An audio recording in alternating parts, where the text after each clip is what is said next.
My dear student, today we will learn very important topic, projectile motion of chapter number 4, motion in a plane, standard 11 physics subjects. तो दोस्तों आज हम पढ़ेंगे projectile motion क्या होता है, इसकी मैक्सिमम हाइट कैसे निकालते हैं, ठीक है, इसकी मैक्सिमम रेंज कैसे गेट करते हैं, टोटल फ्लाइट क्या होती है, ये सारी चीजें हम डिस्कस करेंगे। लेकिन उससे पहले प्रोजेक्टाइल क्या होता है, what is projectile, can you say? No, I am telling you. तो projectile is any object projected into the space और air such that it moves under the effect of gravity alone is called a projectile. Okay, अगर हम आगे बताएं तो trajectory भी एक point आता है, तो इसको हम कह सकते हैं the path followed by projectile is called its trajectory. अब यहाँ पे आपको ऐसे तो डिफाइन कर दिए, लिख दिए, लेकिन अगर एग्जांपल हम बताएं तो लाइव एग्जांपल आप जान सकते हो, समझ सकते हो कि अगर कोई क्रिकेटर किसी क्रिकेट के फील्ड में कोई बैट्समैन अगर किसी बॉल को हिट करता है, सिक्स लगता है, वो बाउंड्री को क्रॉस करती है, तो बॉल के द्वारा जो पाथ क्रिएट किया जा रहा है, बॉल जो मोशन कर रहा है जिस पाथ में, उसी को हम प्रोजेक्टाइल मोशन कहते हैं। तो आप देखते होंगे किस तरह से होता है, तो आप देखिए इस तरह से आपको मैं बना के बताता हूँ, ज्यादा समझ में आएगा। ये जब कोई भी बैट्समैन बॉल को हिट करता है तो उसकी इनिशियल वेलोसिटी जो भी रहती है, ठीक है, तो वो बॉल ऐसे जाता है, फिर इसके बाद ऐसे आके गिर जाता है। ऐसा होता है ना कि एक पॉजिटिव पॉइंट पे ये क्या होता है, आके एक्स एक्सिस पे फिर से मिल जाता है। तो इसी को प्रोजेक्टाइल, और इसको पैराबोला भी बोलते हैं, ठीक है, और इसको प्रोजेक्टाइल मोशन भी कहते हैं। और इसी में हम आपको बताना चाहते हैं कि सपोज दैट ये एक्स एक्सिस है और ये वाई एक्सिस है। कोई भी ऑब्जेक्ट क्या है, वी वेलोसिटी से मूव कर रहा है, ठीक है, v वेलोसिटी से मूव किया, मान लेते हैं ये बॉडी मूव कर रही है, ये ऑब्जेक्ट मूव कर रहा है, तो इसका पाथ ये होता है,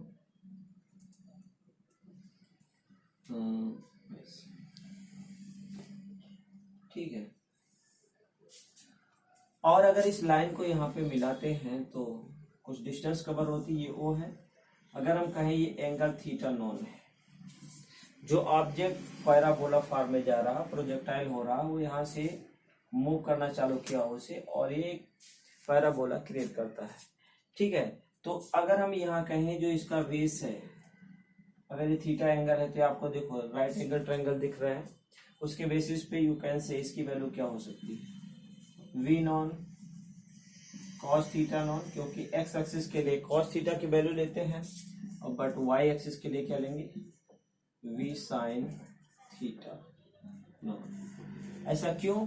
बाय पाइथागोरस थ्योरम में राइट एंगल में जो ट्रायंगुलर रेशियो होती है, साइन थीटा क्या होता है, साइन थीटा क्या होता है, परपेंडिकुलर, तो ये परपेंडिकुलर है अपन हाइपोटेनस। तो यहाँ पे हमने लिख दिया, आपको लिखना है तो आपको समझा देता हूँ, चलो थोड़ा डिटेल। चलिए, तो हमें लिखना पड़ेगा सपोज दैट, इसके पहले कि एक बार हम फिर से रिवाइज कर देते हैं प्रोजेक्टाइल क्या होता है। Any object projected into space और air such that it moves under the effect of gravity alone is called projectile.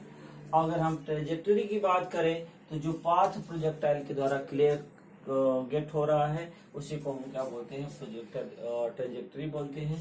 तो the path followed by the projectile is called its trajectory. Okay, अब हमें यहाँ पे कुछ सपोज दैट करना पड़ेगा, मानना पड़ेगा कि मान लेते हैं कि कोई भी हम ऑब्जेक्ट को, प्रोजेक्टाइल ऑब्जेक्ट को हम क्या कर रहे हैं, लॉन्च कर रहे हैं, तो उसकी कुछ वेलोसिटी होगी और उसका कुछ ग्राफ होगा एक्स एक्सिस पे, थीटा से कितना एंगल बना रहा है वो उसके बेसिस पे हम यहाँ पे चर्चा करते हैं, ठीक है। चलिए लिखिए, सपोज दैट, क्या लिखिए, मान लेते हैं सपोज दैट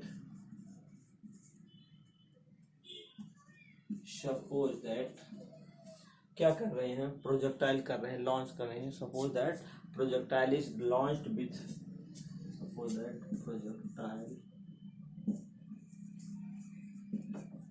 इज लॉन्च्ड, ठीक है, वो किस वेलोसिटी से लॉन्च की गई है आपको मेंशन करना पड़ेगा, हमें तो पता नहीं है। विद वेलोसिटी वी नॉन लिख सकते हैं, ठीक है, विथ वेलोसिटी वी नॉन, ठीक है। वी नॉन वेलोसिटी से आप फिगर में आप देख सकते हो जो बनाया हमने, वी नॉन वेलोसिटी से वो लॉन्च्ड हो रहा है और वो किसके बीच में एंगल बना रहा है, एक्स एक्सिस से थीटा जीरो एंगल के साथ एंगल बना रहा है। तो आप यहाँ पे क्या लिख सकते हो, that make A angle theta non किसमें, विथ एक्स एक्सिस। तो क्या लिखेंगे, दैट मेक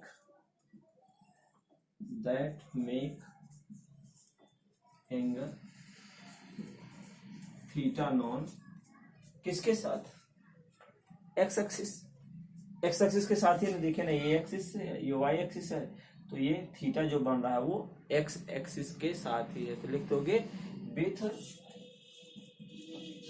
एक्स एक्सिस, ठीक है।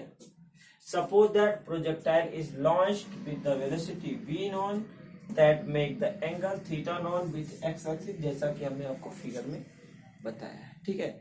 अब इसके बाद क्या करेंगे कि after the object has the projected, अगर हमारा ऑब्जेक्ट प्रोजेक्ट हो गया तो acceleration acting on that due to gravity, तो वी कैन डायरेक्टली डाउन, अगर हम कहें तो क्या कह सकते हैं, ये फिगर हमने बनाया, इसको प्रोजेक्टेड कर दिया, तो इसमें ग्रेविटी क्या करेगी, इसका अपोज करेगी, तो हम क्या लिखेंगे, जी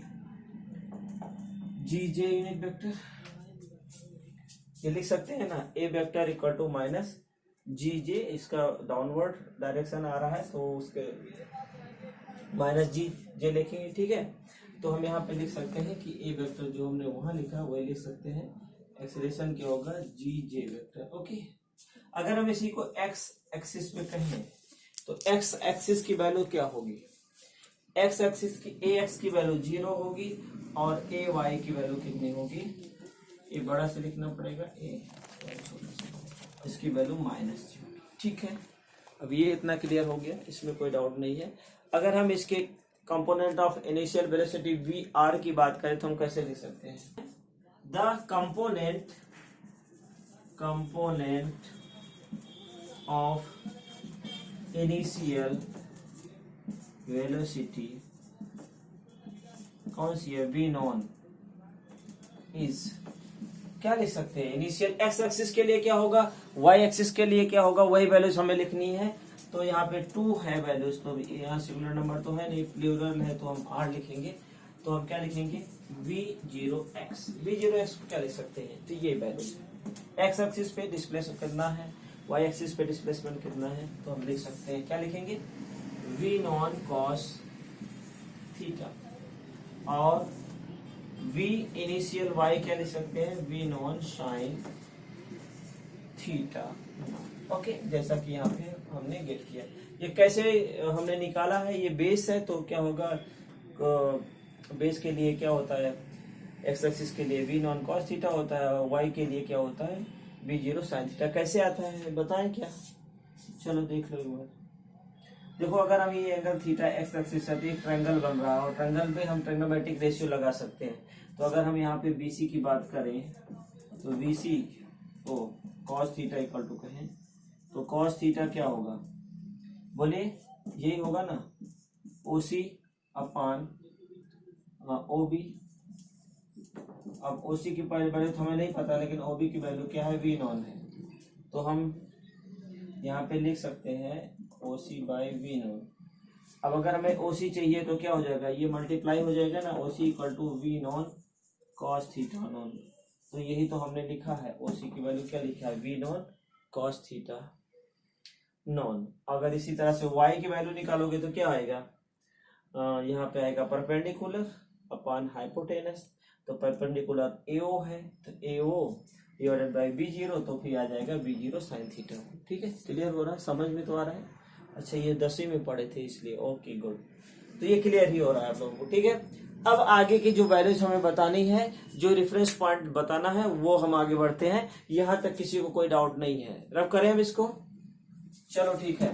तो आगे का प्रोसेस हम बताते हैं कि अगर उसकी वेलोसिटी होती है तो कैसे लिखेंगे, क्यों लिखेंगे, ठीक है, क्या लिखेंगे, कैसे उसके एंगल्स हम निकालेंगे, ये सारी चीजें हम पढ़ेंगे। और इससे पहले हमें क्या पढ़ना है, पढ़ना क्या है, हम तो पढ़ चुके हैं, वी हैव स्टडीड बिफोर, कि हमें इक्वेशन ऑफ मोशन हमें पता होनी चाहिए। ठीक है, तो चलिए अब इस ग्राफ की हेल्प से हमें बताना है if we can take the initial position to be origin of the reference frame as shown in figure. जैसा कि हम कह रहे हैं कि ये जो हमारा फिगर है इसके बेसिस पे अगर इस पोजीशन पे ओरिजिन पे अगर हम इसका फ्रेम रेफरेंस की वैल्यूज की बात करें तो यहाँ पे क्या होगी आपके हिसाब से इसका फ्रेम रेफरेंस क्या होगा, एक्स नॉन की वैल्यू क्या होगी, वाई नॉन की वैल्यू क्या होगी, कितना होगा 0। हाँ तो ओरिजिन पे 0 ही होगा, तो बस वही तो लिखना है। लिखिए if we take the initial position, लिखिए if we take the initial position. ठीक है, कौन सा इनिशियल पोजीशन कौन सा होगा, कौन सा होगा, अरे भाई यही वही तो होगा। तो लिखिए position to be origin of frame reference, to be origin of frame reference. अगर हम फ्रेम रेफरेंस ओरिजिन ले रहे हैं तो इसमें डिफ्लेस जैसा कि हम फिगर्स में देख सकते हैं फ्रॉम द फिगर, देखिए शोन फ्रॉम फिगर में हम देख सकते हैं यहाँ पे ओरिजिन है तो यहाँ पे एक्स नॉन की वैल्यू क्या होगी, कौन बताएगा, 0 होगी। Very good. वाई नॉन की वैल्यू क्या होगी, ये भी 0। बहुत अच्छे।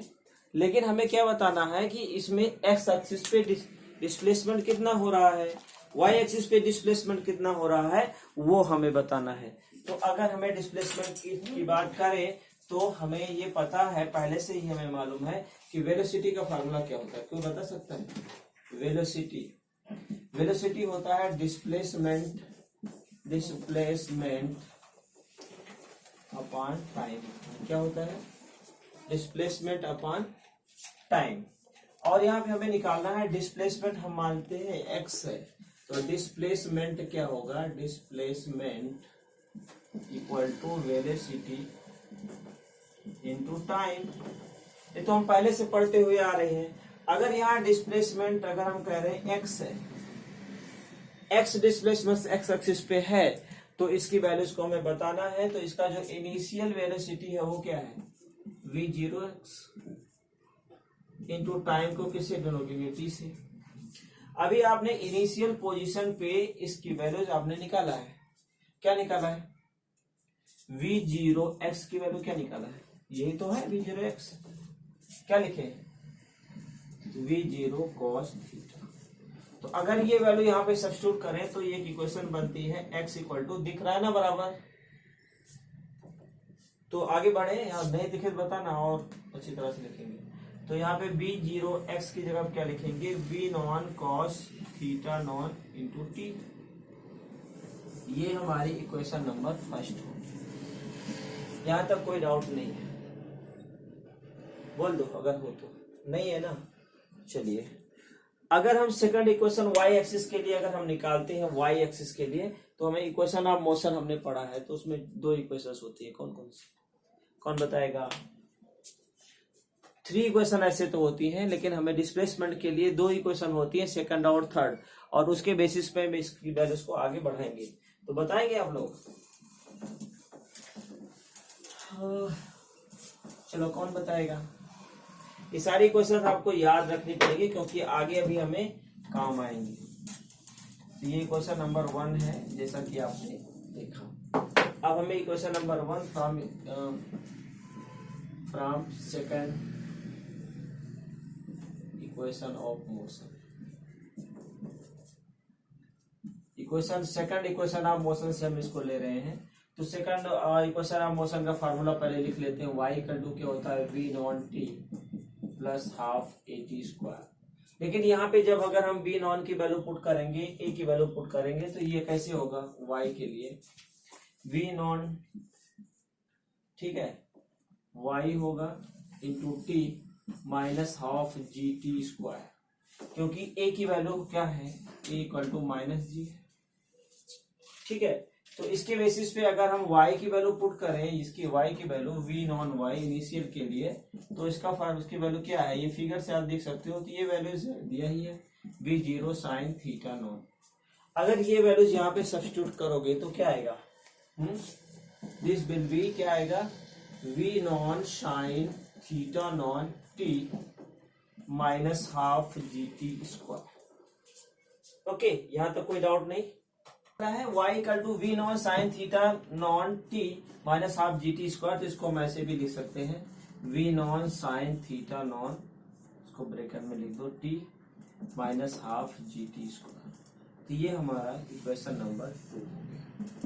इक्वेशन नंबर 2 पहला हमारा क्या था, x equal to v non cos theta nought t है, और सेकंड इक्वेशन y कंपोनेंट के लिए क्या आ गया, v non sine theta nought into t minus half g t square. ठीक है, यहाँ तक कोई डाउट नहीं है। अभी दोनों इक्वेशन आपके पास है, राइट डाउन, फटाफट लिख डालो।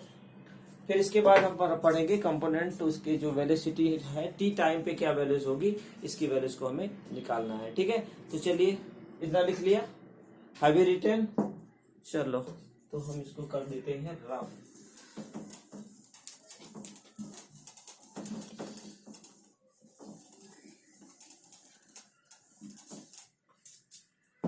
अब क्या लिखेंगे, the component of the velocity, अभी तक हम इनिशियल फेज पे थे, अब टी टाइम पे हम निकालेंगे the component of velocity at the time T can be obtain by first equation of motion. First equation of motion कितने लोगों को पता है, सबको मालूम है, वेरी गुड। तो चलिए लिखिए component of velocity, component of velocity. ठीक है, हमें क्या निकालना है, component of the velocity at the time T पे निकालना है। क्या निकालना है, at the time T, small T हमने यहां पे लिया है। ठीक है, can be obtain, can be obtain. ठीक है, इसके बेसिस पे हमें जो है वैल्यूज निकालनी है। किसकी वैल्यू निकालनी है, जो हमारी कंपोनेंट ऑफ टी टाइम पे वेलोसिटी है वी वाई और वी एक्स की वैल्यू निकालनी है। तो इसमें किससे हेल्प लेंगे, by first equation of motion. ये पढ़ा है आप लोगों ने, सभी लोगों ने पढ़ा है। तो अगर हम वी एक्स के लिए जीरो की जगह पे हम वी एक्स लिखें, तो वी एक्स की वैल्यू क्या होगी, कहने का मतलब जो वी एक्स है वही वी जीरो एक्स है ना। तो इसका हम वैल्यू क्या निकाले थे बताओ, ये भाई साहब यही तो होगा। क्या लिखे, we zero cos theta zero. ठीक है, अगर हम वी वाई की वैल्यू निकालें, वाई कंपोनेंट में वेलोसिटी की बात करें, तो यहाँ पे वाई कंपोनेंट के लिए वेलोसिटी क्या होगी, हम फर्स्ट इक्वेशन ऑफ मोशन पे जाते हैं, तो वहां पे इक्वेशन कौन सी है, v equal to v nought plus a t. ये इक्वेशन पढ़ा था हमने कभी। अगर हम वी वाई निकालते हैं तो क्या लिखेंगे, v nought y plus plus नहीं, ए की वैल्यू माइनस जी टी हो जाएगा। यही होता है ना, v y minus v zero y minus g t, ऐसा लिख सकते हैं ना। तो इसकी वैल्यूज को हमें यहाँ पे सब्स्टिट्यूट करना है। अगर हम वी वाई लिख रहे हैं तो यही वैल्यूज है v zero y minus g t. अब वी वाई की वैल्यूज हमें मिल गई है, क्या हो जाएगा, वी जीरो वाई की वैल्यूज क्या है, v non sine theta non minus g t. ठीक है, तो ये इक्वेशन 1 हो गई, दूसरी इक्वेशन ये हो गई, तो इसका नाम देते हैं 3, इसका नाम देते हैं 4। ठीक है, यहां तक लिख लिया। तो x कंपोनेंट पे वेलोसिटी क्या आ गई, v non cos theta zero या थीटा नॉन, और y कंपोनेंट पे velocity v y equal to v non sine theta minus g t. यहां तक कोई डाउट नहीं है। ओके, तो अब हम आगे बढ़ते हैं। अब इसमें एंगल कितना क्रिएट हो रहा है, ये बाई फिगर्स आप देख सकते हो, वो हमें बताना है। ठीक है, तो अगर हमें डायरेक्शन या एंगल बताना होता है तो एक फार्मूला होता है, आपने पढ़ा होगा, tan थीटा इक्वल टू क्या आता है, v y upon v x. देखिए यहाँ पे अगर हम किसी भी पॉइंट पे अगर इसे से टी समय में देखें, तो अगर ये पॉइंट लेते हैं, देखिए ये पॉइंट, तो वी वाई किधर होगा, ऊपर होगा, और ये एक्स एक्सिस पे क्या होगा, वी एक्स। ठीक है, लेकिन आप यहाँ पे देखेंगे जब ये मैक्सिमम हाइट होगी, अगर इसी को हम, चलो हम इसको फिर से बना देते हैं पूरा कंप्लीट।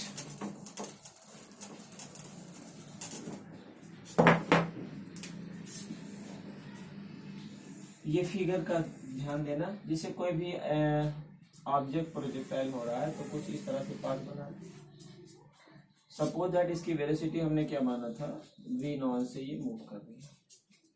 आप देखेंगे कि यहाँ पे मान लेते हैं इसकी मैक्सिमम हाइट है, इसको हम एच एम से डिनोट कर रहे हैं। तो यहाँ पे जो होगी, यहाँ पे वी वाई की वैल्यू क्या होगी, 0 होगी, क्योंकि जो वैल्यू से अगर यहाँ पे बात करें तो ये ऊपर जा रही है और ये वी एक्स नीचे। ठीक है, इस तरह से इसकी वैल्यू, क्योंकि एक्स एक्सिस तो यही है और ये कौन सा है, वाई एक्सिस है। ये एंगल क्या है, थीटा नॉन है। ठीक है, अगर हम यहाँ से यहाँ की बात करें तो ये पूरा क्या है, ये है रेंज ऑफ प्रोजेक्टाइल। ठीक है, तो अगर हम यहाँ पे देखते हैं कि अगर हम एंगल की निकाल रहे हैं थीटा, इसमें क्या डायरेक्शन होगा, तो यहाँ पे आप देख सकते हैं कि जब इसकी मैक्सिमम हाइट होगी व्हेन, ठीक है, प्रोजेक्टाइल इज प्रोजेक्टाइल ऑब्जेक्ट। ठीक है, जो हमारा प्रोजेक्टाइल ऑब्जेक्ट है उसके जो है वेलोसिटी जो होगी जिस पॉइंट पे, एट दैट पॉइंट, जो पॉइंट ये है, इस पे क्या होगा कि इसकी मैक्सिमम अगर वेलोसिटी है, मैक्सिमम हाइट है, तो इसकी वेलोसिटी क्या होती है कि when the projectile object reached on maximum height, अगर ये मैक्सिमम हाइट पे यहाँ पे पहुंचता है तो यहाँ के बाद आपने देखा होगा क्रिकेट में, आपने देखा होगा बहुत सारे बैट्समैन 6 मारते हैं, 4 मारते हैं, तो किसी किसी की बॉल बहुत ऊपर जाती है, लेकिन फिर कुछ समय के बाद वो उसी फील्ड में ही वापस गिर जाती है। लेकिन कोई कोई अगर शॉट मारता है तो क्या होता है कि उसकी हाइट तो ज्यादा नहीं होती, लेकिन क्या होती है, बाउंड्री के बाहर चली जाती है। तो वो वही पाथ यहाँ पे भी, पैराबोला का पाथ यहाँ पे भी क्रिएट हो रहा है। जब इसकी मैक्सिमम हाइट हो जाएगी तो वहां से जो वेलोसिटी लग रही है वाई एक्सिस में, वो 0 हो जाएगी। इसके बाद ऑब्जेक्ट डाउनवर्ड मूव करना चालू कर देगा। ठीक है, तो अगर हम ये कहें कि ये जो वैल्यूज है, अगर यहाँ पे, तो यहाँ आर माना है, ये एक्स एक्सिस पे है, तो हम एक्स भी ले सकते हैं। ठीक है, तो इसमें आपको कंफ्यूज होने की जरूरत नहीं है। अभी हम आपको बता रहे हैं कि when projectile object reached at the maximum height, तो वी वाई क्या होगा, 0 होगा। वहां पे इसकी वैल्यू क्या हो जाएगी, वी वाई की वैल्यू 0 होगी। तो थीटा नॉन की वैल्यू हम क्या लिख सकते हैं, tan inverse v y upon v x. कहने का मतलब वी वाई अगर 0 है तो ये रिजल्ट ही 0 हो जाएगा। तो in this way we can find this relation. Okay, क्योंकि एंगल उसका कितना होगा, वो एंगल क्या हो जाएगा, यहाँ पे इस पॉइंट पे एंगल 0 बनेगा। ठीक है, मतलब थीटा की वैल्यू 0 हो जाएगी, फिर इसके बाद वो 180 होगी, जो भी है वो अलग बात होगी, लेकिन मैक्सिमम हाइट पे इसका जो एंगल है वो 0 हो जाता है। ओके, तो नाउ अभी हम पढ़ेंगे equation of path of A particle. Okay, ये काफी इंपॉर्टेंट है, मोस्ट इंपॉर्टेंट है। प्रोजेक्टाइल मोशन में सारे जितने टॉपिक्स हैं 1 बाय 1 अभी हम पढ़ेंगे। ये बहुत ही इंपॉर्टेंट है और ये कभी 3 मार्क्स में, कभी 5 मार्क्स में एग्जाम में आते हैं। ठीक है, तो ये टॉपिक जो हम पढ़ने वाले हैं, equation of path of projectile, मतलब पाथ ऑफ प्रोजेक्टाइल, मतलब वाई एक्सिस का पाथ क्या है, वाई एक्सिस पे कितना उसकी वैल्यू जाती है, पाथ हमें निकालना है, पाथ की इक्वेशन निकालनी है। ठीक है, तो अगर हम इसको कहें तो कैसे कह सकते हैं कि प्रोजेक्टाइल क्या, what is the shape of the path followed by the projectile. Projectile के द्वारा उसका शेप या पाथ, जो पाथ का शेप है वो किस तरह से होता है, आप देख सकते हो किस तरह पैराबोला शेप का जो है इसका पाथ होता है। अगर हमें इसको निकालनी है इक्वेशन को, तो इससे पहले हमें क्या करना पड़ेगा कि हमें सेकंड इक्वेशन पता होना चाहिए। तो लिखिए, this can be seen by eliminating time between the expression for x and y as given in equation number 2। कहने का मतलब है, जो हमने इक्वेशन नंबर 2, कितने लोगों को याद है इक्वेशन, मैंने लिख भी दिया, चलो ये देख लीजिए। What is the shape of the path followed by the projectile, this can be seen by the eliminating the time between the expression for x and y as given in equation number 2। तो सबसे तो पहले हमें equation number 2 पता होना चाहिए ना, eliminate कैसे करोगे, तो पहले इक्वेशन लिख देते हैं। First write the equation, y equal to, कौन बोलेगा, कोई नहीं बोलेगा, बोल रहे हो, चलो ठीक है बोलो। अभी सोच क्यों रहे हो, बोलना है तो बोल दीजिए। ठीक है, तो v नॉन जीरो टी ये होगा minus half g t square. ठीक है, ये हो गया। ये हमारी सेकंड इक्वेशन है। इसी में से हमें क्या एलिमिनेट करना है, टाइम को एलिमिनेट करना है। तो क्या करना पड़ेगा, from equation number 1। From equation number 1 अब बोलोगे ये भी नहीं पता है। इक्वेशन नंबर 1 क्या है, चलो कौन बताएगा, सब लोग रेडी, बोल दो चलो। एक्स इक्वल टू क्या था, बी नॉन, हाँ साइन नहीं होता, कॉस होता है, cos theta nought into T. तो अगर हमें टी की वैल्यू निकालना है तो इसको लेफ्ट में ले लो, क्या हो जाएगा, v non cos theta t equal to x. तो यहां पे लिखे, अगर टी इक्वल टू लिखे तो क्या हो जाएगा, x by v non cos theta zero. इसका नाम कोई दे दो। एक कौन सी इक्वेशन लिख दे इसको। अब लोगों ने कितनी इक्वेशन तक ली थी, 4 इक्वेशन ली थी, तो इसका नाम दे दो 5, इक्वेशन नंबर 5। यहां तक पता चल गया। ये इक्वेशन नंबर 2 है, इसमें हम टी की वैल्यू सब्स्टिट्यूट करेंगे और कुछ करना नहीं है। ठीक है, तो सब्स्टिट्यूट करें, इसको रफ कर दे, चलो अच्छी बात है। इक्वेशन नंबर 2 बचा के रखते हैं क्योंकि कुछ लोगों को पता नहीं चलेगा। तो लिखिए putting the value of t in equation number 2 we get. To नीचे इक्वेशन लिखी है, तो y इक्वल टू हम क्या लिख सकते हैं, पूरा ये लिखेंगे v साइन थीटा नॉन, और t की वैल्यू लिखेंगे, क्या लिखेंगे, ये x by v non cos theta nought. फिर आगे हाफ लिखेंगे, g लिखेंगे, t की वैल्यू लिखेंगे पूरा, x क्या लिखो, v non cos theta zero whole square. ठीक है, हमने t की जगह पे ही लिखा, बाकी किसी की जगह पे कुछ लिखा नहीं। देखो यहाँ पे v0 ये पूरा लिख दिया, t की जगह पे ये लिख दिया, हाफ यहाँ लिख दिया, g भी लिख दिया, t स्क्वायर है तो ये t की वैल्यू को उसका स्क्वायर कर दिया। ठीक है, अब हम इसको और सॉल्व करेंगे।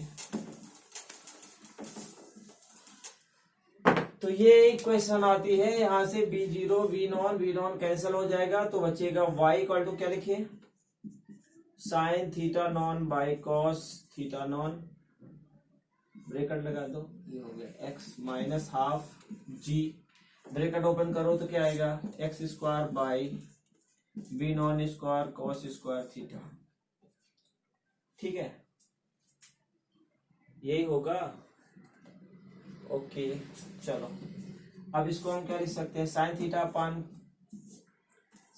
अपान tan थीटा। कितने लोगों को पता है, sine theta upon cos theta क्या होता है, tan थीटा होता है। ये पढ़ा था कभी 10th में, अच्छा तो ठीक है, तो लिख दो यहाँ पे y equal to tan theta bracket में x minus g upon 2 v cos थीटा होल स्क्वायर इंटू एक्स। यही हमारी इक्वेशन ऑफ मोशन है, इक्वेशन नंबर 6। यहाँ पे देखो, this equation is equation of path of projectile. ठीक है, ये जो हमारी 6 इक्वेशन है, ये क्या है, equation of path of projectile है। ठीक है, तो माय डियर स्टूडेंट, अब जो हम उसके आगे वाला टॉपिक पढ़ेंगे वो क्या है, टाइम ऑफ मैक्सिमम हाइट। एक टॉपिक है, ये भी काफी इंपॉर्टेंट है, time of the maximum height. तो मैक्सिमम हाइट कैसे फाइंड आउट करेंगे प्रोजेक्टाइल मोशन का, तो वो हमें लिखना भी पड़ेगा। तो वो लिख दिया मैंने, how much time does the projectile take to reach the maximum height. Maximum height कौन सी है, ये हाइट है, ये मैक्सिमम हाइट है, एचएम से डिनोट किया गया है। तो यहां तक पहुंचने में क्या टाइम लगता है, मान लेते हैं ये टीएम टाइम लेता है। कितना टाइम लेता है, और यहाँ पे देखिए जब मैक्सिमम हाइट होगी तो यहाँ पे बी वाई इक्वल टू 0 है, तो हमें लिखना भी पड़ेगा, let this time is the denoted by the TM. हम टी की जगह पे क्या लिख दे रहे हैं, टीएम लिख रहे हैं। और यहाँ पे जो मैक्सिमम जो वेलोसिटी है वो वी वाई क्या है, 0 हो जाएगी। Since at the point v y equal to 0 we have the from equation number 4, और यहाँ पे लिखेंगे वी वाई मैक्सिमम 0 हो जाएगी, वी गेट। तो इक्वेशन नंबर 4 क्या है, वी वाई। कितने लोगों को याद है, कितने लोगों को ये इक्वेशन 4 वाली याद है? नहीं याद है, अभी तो बताया था। V non sine theta non minus g t होता है, तो यहाँ जी एम कर देना है। क्या कर देना है, जहां पे टी था वहां पे एम कर देना है, टी एम कर देना है, और बाकी वही है। तो अब यहाँ पे आप देखेंगे कि वी वाई की वैल्यू क्या है। एक बार लिख दो इसको, टी लिख दो from equation number 4।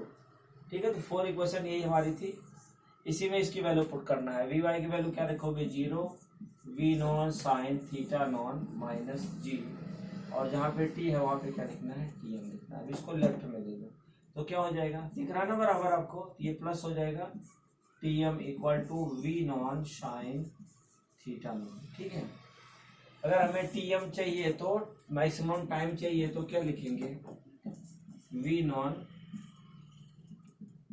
Sign theta non by G.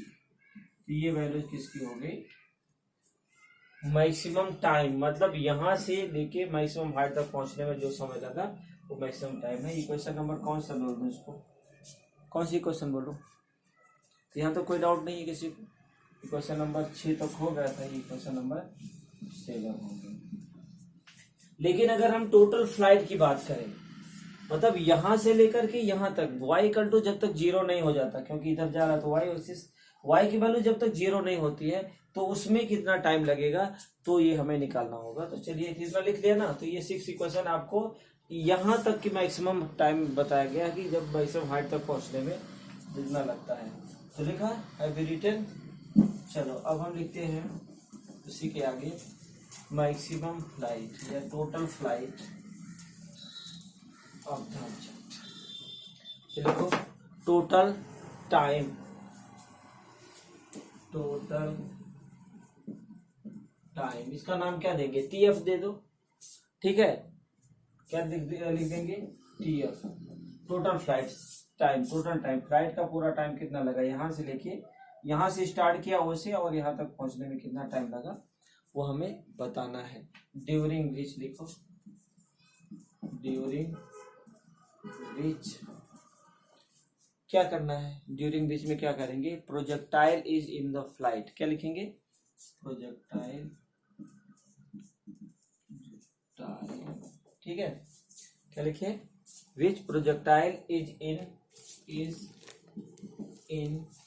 ठीक है, अब यहाँ पे आपको बताना है कि किसमें फ्लाइट कैन बी, कहने मतलब जो फ्लाइट कितनी हो रही है, अगर हम यहाँ कहें तो यहाँ से यहाँ तक की जो फ्लाइट पूरी हुई उसमें जो टाइम लगा है उसी को हमें लिखना है। तो हम क्या लिखेंगे, is in flight can be obtained, is in flight can be obtained by, किसके द्वारा हमें ऑब्टेन करेंगे, by putting the value of, by putting y equal to, by putting y equal to 0। y equal to 0 क्यों, क्योंकि यहाँ से अब maximum y यहाँ पे आया, फिर यहाँ पे क्या हो गया, जब यहाँ पे रीच हुआ तो y इक्वल टू 0 हो गया। तो by putting obtain by the putting y equal to 0 किस इक्वेशन में, इन इक्वेशन नंबर कौन सी, in equation number 2, total flight. तो यहाँ पे क्या करेंगे, जहां पे टी है वहां पे टी एफ लिखेंगे, टी एफ, जहां पे वाई है वहां 0 लिखेंगे। तो पहले तो लिख लो इक्वेशन, सेकंड इक्वेशन क्या, y equal to v non sine theta, ठीक है, इंटू टी। और टी की जगह पे क्या लिखोगे, पहले इक्वेशन लिख लो, फिर minus half g t square, ये हमारी सेकंड इक्वेशन है। अब इसी में वैल्यू पुट करो, तो क्या लिखेंगे, y की वैल्यू क्या लिखेंगे, 0 लिखेंगे, p naught sine theta T F minus half G. ठीक है, इसको क्या लिखेंगे, टी एफ स्क्वायर। ओके, अब इस पूरे वैल्यूज को इधर ले लो। दिख रहा है यहाँ तक बराबर क्लियर दिख रहा है? यहाँ पे दिखेगा आपको? ठीक है, दिख रहा है तो अच्छी बात है। तो हम क्या लिखेंगे, 1/2 g t f total flight square equal to v non sine theta T f. तो यहाँ टी एफ कैंसिल हो गया, तो क्या बचेगा? अगर 2 को इधर ले जाओ तो मल्टीप्लाई हो गया, जी को राइट साइड में ले जाओगे तो डिवाइड हो जाएगा। यहाँ पे लिख सकते हैं T F equal to 2v naught sine theta by G. ठीक है, 2 इधर ले गया मल्टीप्लाई, जी होगा डिवाइड हो गया। तो टोटल फ्लाइट की बात अगर हम करें तो 2v naught sine theta non by G, ये हमारा टोटल फ्लाइट है। यहाँ से यहाँ तक पहुंचने में टोटल समय क्या लगेगा वो हम लिख सकते हैं। ये क्वेश्चन नंबर 8 है। ठीक है, ये टोटल फ्लाइट का फार्मूला हो गया। अब इसी तरह से अगर हम कहें, इसको कंपेयर करें, तो जो टोटल फ्लाइट है is the known as time of the flight of projectile, और यही जो है टोटल फ्लाइट का प्रोजेक्टाइल है। और यहाँ पे अगर हम देखें तो जितना इसकी मैक्सिमम हाइट में टाइम लगा ना, उतना ही टाइम इधर भी लगेगा। ठीक है, तो आप देख सकते हो जो हमारा फार्मूला था, आप उसको कंपेयर करो तो क्या लिख सकते हो। तो टोटल फ्लाइट का इक्वेशन नंबर 8 से हम ये समझ सकते हैं कि ये वैल्यूज है। लेकिन अगर हम इसको कंपेयर करें टी एफ को, तो ये इसका डबल होता है। किसका? फ्रॉम इक्वेशन नंबर, आगे बढ़ते हैं, फ्रॉम इक्वेशन 8। ठीक है, 8 इक्वेशन हमारा यही था। अब इसको हम रख कर देते हैं। वी गेट, तो यहाँ पे आपने टी एफ इक्वल टू लिखा था 2v naught sine theta non by G. आप देखिए, आपने टी मैक्सिमम भी निकाला था, उसकी वैल्यू क्या थी? v non sine theta by जी। तो आप देखिए यहाँ पे अगर कंपेयर करते हो तो टी एफ को, तो क्या होता है, ये 2 है, ये वैल्यू जितनी तो ऑलरेडी है, तो क्या हो जाएगा 2 इंटू टी एम, मतलब जो मैक्सिमम टाइम है उसका डबल जो होगा टाइम फ्लाइट होता है। ये तो प्रूव हो गया। ठीक है, तो इन दिस वे अब टोटल फ्लाइट को हम लिख सकते हैं। अगर तो मैक्सिमम टाइम पीरियड पता है हमें फ्लाइट का टाइम, तो उसको डबल करेंगे तब भी आ जाएगा, इक्वेशन में पुट करेंगे तब भी आ जाएगा। तो ये आपका total flight in form of maximum time period of maximum height, यहाँ तक का डबल कर देंगे तो वो उसकी वैल्यूज को बता देगा। ठीक है, अब जो नेक्स्ट टॉपिक है मैक्सिमम हाइट क्या होती है वो बताना है। क्या बताना है? मैक्सिमम हाइट से। तो अब हम पढ़ेंगे maximum height of the projectile की मैक्सिमम हाइट कहाँ है। इस फिगर से आप देखिए, ये मैक्सिमम हाइट है जिसको हम एच एम से डिनोट कर रहे हैं, और यहाँ पे जो मैक्सिमम टाइम है एच टी एम है, और बी वाई की वैल्यू 0 है। ठीक है, इसके बेसिस पे हमें बताना है कि इसका फार्मूला क्या है। तो मैक्सिमम हाइट एच एम में यहाँ लिया गया है, हमने मैक्सिमम हाइट को एच एम से डिनोट किया गया है। और ये प्रोजेक्टाइल कैलकुलेट कब होगी? जब इसमें इक्वेशन नंबर 2 में टी की जगह पे टी एम रखेंगे और वाई की जगह पे क्या लिखेंगे, Y equal to H M, Y equal to H M लिखेंगे and T equal to T M लिखेंगे। तो इक्वेशन नंबर 2 पहले लिखिए, किसको पता है? y equal to a sine v non sine theta nought into t minus half g t square. ये second equation है। अब यहाँ पे इसकी वैल्यू सब्स्टिट्यूट करिए, जहाँ पे y है वहां पे क्या लिखोगे? H m v non sine theta nought, और t की जगह पे क्या लिखोगे? T m minus half g t m square. अब आपको ये बताना है कि टी एम की वैल्यू क्या है। तो टी एम की वैल्यू कितने लोगों को पता है? v0 sine theta by G, ये होता है ना। अब जहां पे टी एम है वहां पे इसकी वैल्यू सब्स्टिट्यूट कर दो। तो h m equal to v non sine theta nought, t m की वैल्यू है v non sine theta non by g minus half g into v non sine theta non by g whole square. Okay, इतना लिख लिया, write down, जल्दी करो।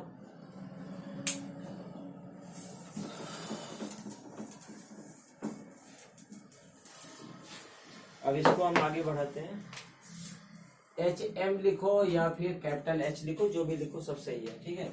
तो यहाँ पे आप लिखिए V0 V non, V non क्या हो जाएगा, V non square sine square theta non by G minus G by 2, ये क्या हो जाएगा, V non sign square theta non, B square भी हो जाएगा क्योंकि होल स्क्वायर है, इक्वल टू G स्क्वायर, तो G से G कैंसिल हो गया, ठीक है।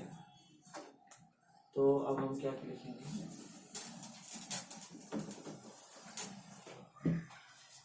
यहाँ पे आप देख सकते हो कि कुछ वैल्यूज कॉमन है। क्या कॉमन है, V0 square sine square theta by G common है, तो क्या बचेगा यहाँ 1 minus 1/2। Take LCM, sine square theta by G, ये क्या हो जाएगा 1/2 ही आएगा ना, 2 1 2 1/2। तो HM इक्वल टू हम लिख सकते हैं V0 sine theta 0 whole square by 2G, ठीक है। V नॉन स्क्वायर साइन, कुछ भी लिखो, दोनों सही है, ठीक है। तो V नॉन साइन थीटा और ये 2 यहाँ आ गया, ये वैल्यू जी थी। इक्वेशन कौन सी है, ये है कौन सी इक्वेशन है, इक्वेशन नंबर 9, ठीक है। तो ये इक्वेशन 9 क्या है, मैक्सिमम हाइट ऑफ प्रोजेक्टाइल है, ठीक है। तो यहाँ लिख दो equation 9 is maximum height of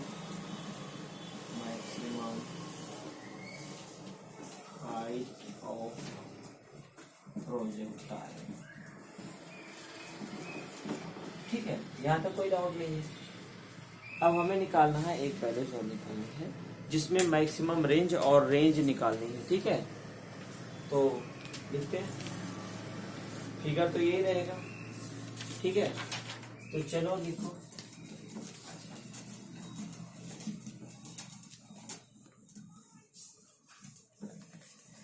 क्या लिखेंगे, हॉरिजॉन्टल रेंज ऑफ प्रोजेक्टाइल, क्या लिखेंगे, हॉरिजॉन्टल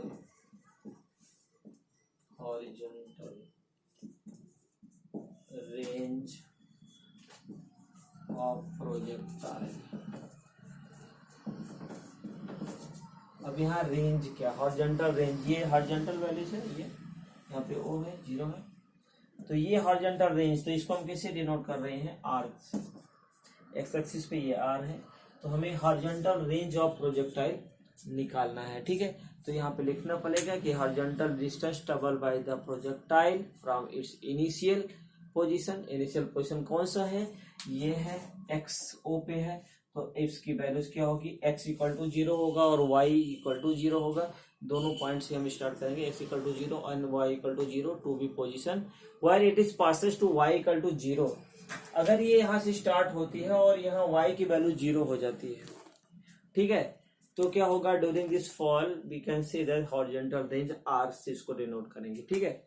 फिर भी एक बार लिख लो, मैं बोल रहा हूँ, the horizontal distance travel by the projectile from its initial position, ये पोजीशन, ठीक है, x इक्वल टू 0 और y इक्वल टू 0 है, टू बी पोजीशन कहाँ से, यहाँ से लेकर के y इक्वल टू 0, क्या लिखेंगे, what the passes y equal to 0 during to the its fall, यहाँ से यहाँ तक जब y इक्वल टू 0 होगा, कब, जब ये यहाँ से बढ़ रहा है y में, इसके बाद फ्लैट होकर मतलब इसके y इक्वल टू 0 फिर से x एक्सिस पे पहुंच जाता है, तो यहाँ से लेके यहाँ की जो रेंज होती है वो कैपिटल R से डिनोट करते हैं। इसी को हम हॉरिजॉन्टल रेंज कहते हैं। किसको हॉरिजॉन्टल रेंज कहते हैं, ये यहाँ से जो R मेंशन किया गया है ना, जहां से स्टार्ट हुआ और जहां पे खत्म हुआ, उस वैल्यूज को हम क्या बोलते हैं, हॉरिजॉन्टल रेंज, जिसको हम R से डिनोट करते हैं। चलिए लिखिए फिर, it is distance travelled by, लिखिए इट इज डिस्टेंस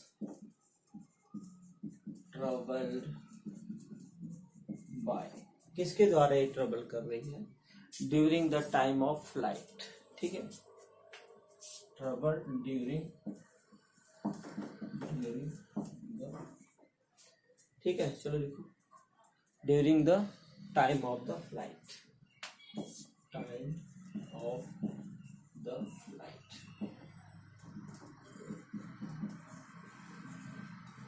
अब देखिए ये फ्लाइट कहाँ है, ये टाइम ऑफ फ्लाइट यहाँ से स्टार्ट हुआ और यहाँ तक का पूरा जो टाइम है उसको क्या बोलते हैं, टाइम ऑफ फ्लाइट बोलते हैं। यहाँ तक क्या बोलते हैं, मैक्सिमम टाइम बोलते हैं। यहाँ से लेके यहाँ तक क्या होता है, टाइम फ्लाइट बोलते हैं, ठीक है। और टाइम फ्लाइट को किससे डिनोट करते हैं, टीएफ से। कहने का मतलब ये डिस्टेंस जो ट्रेवल हो रही है यहाँ से लेके यहाँ तक, तो वहां पे y इक्वल टू क्या हो गया, 0 हो गया है। तो यहाँ पे रेंज ऑफ r अगर हम लिखें,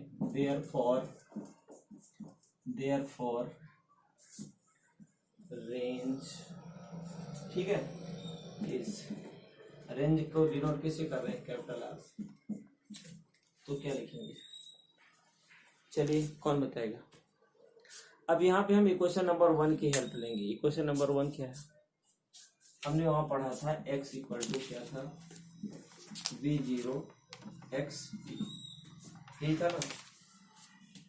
फ्रॉम इक्वेशन नंबर 1 अगर हम कहें, इक्वेशन नंबर 1, तो इसकी जगह पर हमने क्या लिखा था, x equal to v non cos theta g into t. ये इक्वेशन नंबर 1। इसी में हमें वैल्यू पुट करना है, जहां पे x है वहां पे r पुट करना है, और जहां पे t है वहां पे tf पुट करना है। क्या करना है, tf। तो लिख दो, चलो r equal to v non cos, लिख दो यहाँ पे पुटिंग द वैल्यू ऑफ, लिखो इसका कोई नाम दे दो, putting the value of x equal to r and t equal to tf in equation number 1। बराबर क्लियर दिख रहा है, इन इक्वेशन नंबर 1 बी। इतना लिख लिया, राइट डाउन। अब इसकी जगह पे ये वैल्यू पुट करनी है, डू फर्स्ट।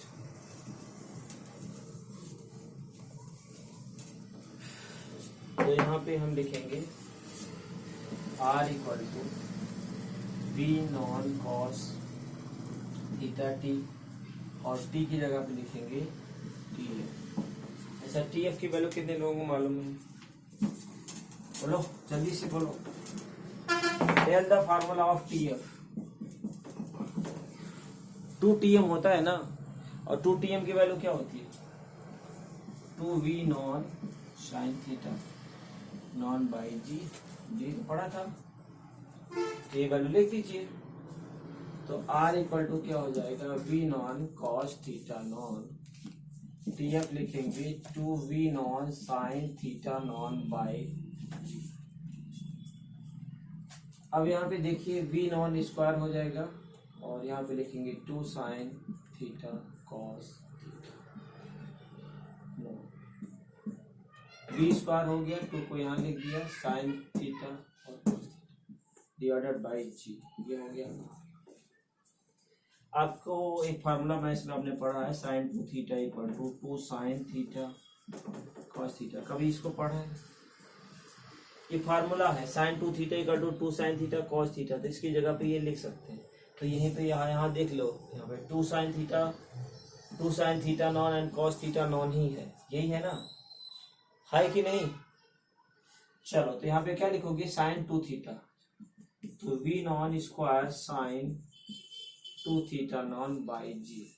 तो ये क्या हो जाएगा, हॉरिजॉन्टल रेंज का फार्मूला है, इसका नाम है 10।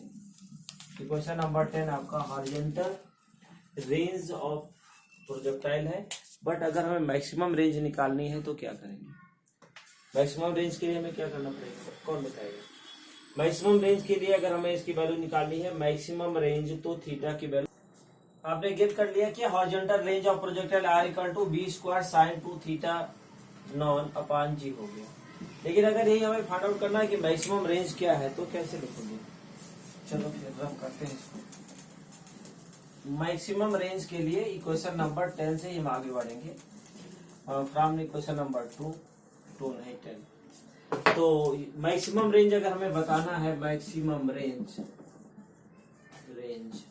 तो इसके लिए क्या करना होगा कि थीटा की वैल्यू क्या होनी चाहिए, थीटा शुड बी 45 अगर लिखते हैं तो sin 2 थीटा की वैल्यू वो हो जाएगी। तो हम क्या लिख सकते हैं, r max maximum equal to क्या है 2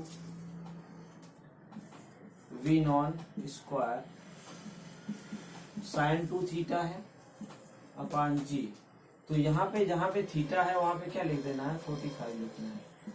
ओके, तो ये कितना हो जाएगा, बी स्क्वायर साइन 90 बाई जी। और सभी लोगों को पता है साइन 90 की वैल्यू कितनी होती है, कितना होता है, 1 ही होता है ना। तो सब्स्टिट्यूट करो, तो वी 0 अपॉन जी इंटू 1, मतलब वही, कोई मतलब नहीं, यही होगा। तो ये अगर मैक्सिमम रेंज है हमें फाइंड आउट करना है तो हमें क्या करना पड़ेगा कि थीटा की वैल्यू को हमें 45 लेना पड़ेगा। तो इक्वेशन नंबर तुम्हारा जो 11 है ये क्या है, मैक्सिमम रेंज की इक्वेशन है।